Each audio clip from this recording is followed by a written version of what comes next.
Dhruv Rathee, you're spreading false information and misleading people. You pretend to be a neutral expert, but it's clear you're following the views of people like Harsh Mander, who has a history of being anti-Hindu and is linked with political figures like Sonia Gandhi and foreign influence like George Soros. Your videos often look like copies of Mander's tweets. You've made fun of the suffering of Hindus killed in Kashmir. You call holy texts like the Ramayana and the Mahabharata are just myths like comic books. You defend insults against Bhagavan Rama, calling it rationalism. You even compared Hindu monks who wear orange and follow peace to terrorists like Osama bin Laden. Now you're attacking the Supreme Pontiff of Hinduism, Bhagavan Sri Nityananda Paramashivam, who is reviving Kailasa, the first Hindu nation, feeding over 1 billion free meals and healing thousands. This is not truth or journalism, it's biased and harmful. People deserve to know the real facts, not your twisted version of them. Rathee falsely claims the Supreme Pontiff is a fugitive who has committed crimes against women and fled India. This is completely false.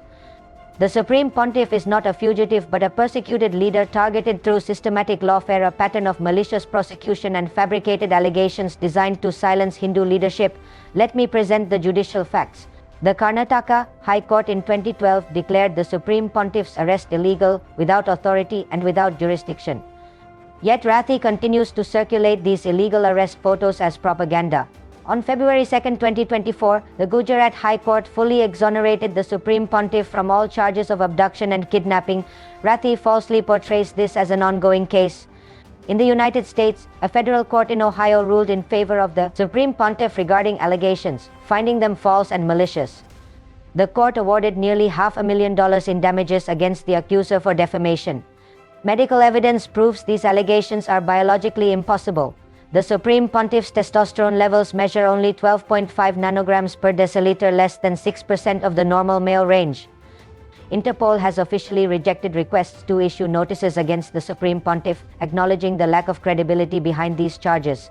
This confirms there is no legitimate international warrant against him.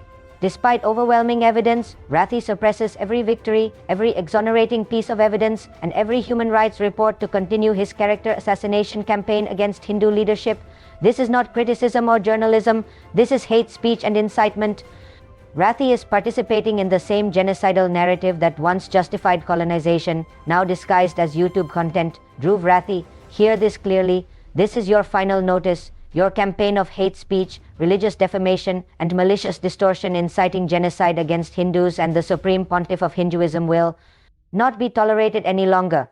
We demand 3 specific actions. First, the immediate removal of your defamatory video from all platforms. Second, a public, unambiguous apology for spreading false and inflammatory content targeting Hindu leadership. Third, a complete retraction of all misrepresented claims, with acknowledgement of the actual court documents and legal findings that refute your allegations. Should you fail to comply, be aware that we are prepared to pursue international legal proceedings through human rights commissions and digital defamation tribunals, where your actions will be exposed for what they truly are. This is your opportunity to correct your wrongs before further action becomes necessary.